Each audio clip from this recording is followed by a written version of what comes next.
This is Lisa from Mobile Tech Review, and this is the Dell Latitude 7490, a business line laptop. That doesn't mean that you have to be a business to buy one of these. It's kind of the Latitude with attitude. It looks fairly modern and nice. The bezels on it aren't too huge. It's fairly thin at 17.9 millimeters and fairly light at 3.1 pounds or 1.3 kilograms or so. But it's got that old-fashioned laptop feel in a good way. It has a nice deep travel for the keyboard relative to today's standards. It's got a very good trackpad with actual dedicated buttons and a eraser stick pointer a la Lenovo ThinkPad style, because they'd like to steal Lenovo's business. And it's got room for legacy ports. Like, oh my God, there's Ethernet here, and there's an LTE 4G SIM card slot. We're gonna look at it now.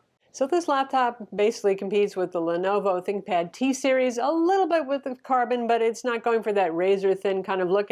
As a result, the good thing is you get all sorts of ports here. You have Gigabit Ethernet, you have HDMI, you have 3 USB Type-A ports, 3.1 USB-C, optional Thunderbolt 3. It's about $35 more if you want to go with Thunderbolt 3. A micro SD card slot, LTE. You don't see that very often. When you do it, it is generally in business laptops.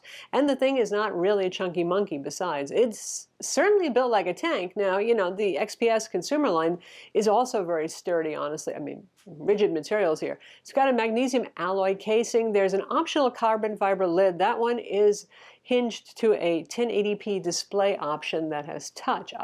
I don't know why they combine those together, but they do. So you're going to have to get one to get the other with that one.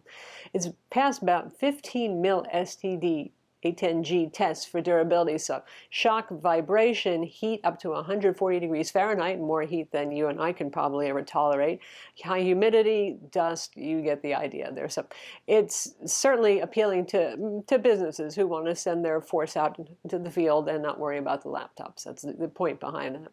Fingerprint scanner is optional on this. A smart card reader, again for business users, is optional as well. What's really charming about this isn't the fact that the two display options are 720p, that's right, 1366 by 768, and full HD 1920 by 1080, but the fact that they are matte displays, so no glare, which is lovely. 3 of the 4 display options are non-touch. They are all matte, so the lower resolution is non-touch. For the 1080p one, you have your choice between touch or non-touch, and it will be matte. But what is good about it, and you can see the display metrics on screen, is that it has surprisingly good contrast and actual color gamut. 78% of Adobe RGB for a business-oriented laptop in this price range is nothing to sneeze at. Speaking of the price, it starts at around $1,049 US. That gets you a pretty low-end Core i3 model with 4 gigs of RAM and 128 gig SATA M.2 SSD. Probably most of you are going to want something more than that. The one thing I want to warn you of, they still have one Core i5 that is Intel 7th generation in the 7490 lineup. I don't know why it isn't just left with the last gen model number, but the rest of these are all Intel 8th gen quad-core 15-watt Ultrabook CPUs. If you want a decent configuration, say you want a Core i5, 8 gigs of RAM, and a 256 gig SSD with the 1080p display, it's around $1449, unless Dell is having some specials that drop the price down further, or you're a corporate buyer who can get a volume discount on these things. You've got several CPU options, including the vPro and non-vPro versions of the Core i5 and Core i7, the vPro version being a little bit faster, 100 megahertz faster. And you can go from 4 to 8 to 16 gigs of RAM from the factory. There are 2 RAM slots inside, so you can go up to 32 gigs max if you wish to upgrade this yourself. The M.2 SSD, like I said, most configurations are SATA. You can order it with an NVMe SSD, PCIe type, or upgrade it yourself later on as well if you just want to spend that extra money for the faster SSD. In terms of the look and feel, it's not bad looking at all. It's sort of a soft touch black finish on our regular magnesium alloy one that we don't have the carbon fiber lid in this time. The bezels on it are fairly small. They're certainly not huge, but they're not the XPS level of almost not there at all kind of bezels. Well, go get the XPS 13, I suppose, if that's what you're hoping for. But what is nice is Dell is good at making small footprint machines. That's their thing. They started that with the XPS 13 line. So it's a 14-inch laptop with a relatively compact footprint, closer to a 13.3-inch size. In terms of performance, this is an Ultrabook. Granted, it's an 8th gen Ultrabook, so you get 4 cores now, so there's a good deal of performance. Integrated graphics only, which is pretty much usually what you see in this size, Intel UHD 620 graphics. So it keeps up with any Ultrabook nicely. In fact, we see a little bit of that kind of XPS bit of overclocking going on, and we can see in the benchmarks where some of the benchmarks where the CPU would normally go ping-ponging up and down, it stays almost at a straight line, which means it's not dropping the clock speed down due to thermal or voltage limitations. So it's a good performer in the way that every other Ultrabook is. Obviously, this is not meant to be a gaming laptop. This is not a mobile workstation for 3D rendering in CAD. This is for your everyday normal business sort of use. Word, Excel, streaming video when you want to have fun. You can use this for coding. It's certainly fine for moderate, even sized programs, that sort of thing. It ships with a 65-watt charger. It looks just like the XPS's charger. 45 watts is really what's required, but they use 65 watts so it charges more quickly, which is great for business travelers, obviously.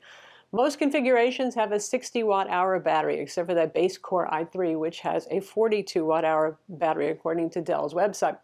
Typically, given the fact that this is an Ultrabook with a full HD, not a crazy 4K touchscreen kind of thing going on, battery life is pretty good on this. We've managed to average about 7 to 8 hours without really trying to micromanage power at all. And that's a mix of productivity, a little bit of Photoshop work, a little bit of Dreamweaver for web development, that sort of stuff, some streaming video. So that's pretty solid battery life. If you really wanted to micromanage that battery life and drop it down to a more aggressive power saving, you probably could hit 8.5 hours with this without much difficulty.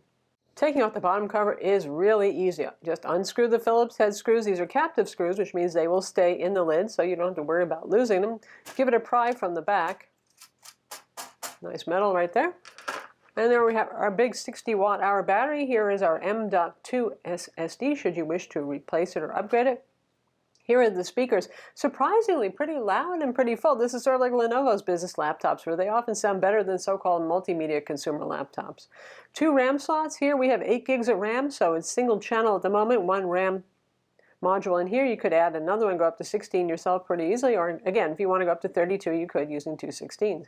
Here's our socketed Intel Wi-Fi card and our itsy little fan and heatsink, which is typical for Ultrabooks. And right beside the Wi-Fi card, here's the socket where the LTE 4G module would go if you went with that option. So that's the Dell Latitude 7490. Sure, it's not that sexy XPS kind of looking build, but boy, you got a lot of creature comforts here. You have a full complement of ports. You don't need dongles. You don't need adapters. You've got a more traditional roomy keyboard that I really like, a trackpad that I also really like in Microsoft Precision with a couple of extra features thrown in, and obviously that track point style pointer if you like that as well. Surprisingly good display. Yes, it's not 4K, but that 1080p panel that we have, which is also matte, not glare, thank you very much, has pretty good color gamut and very nice contrast. I'm Lisa from Mobile Tech Review. Be sure to subscribe to our YouTube channel for more cool tech videos and thumbs up if you like this vid.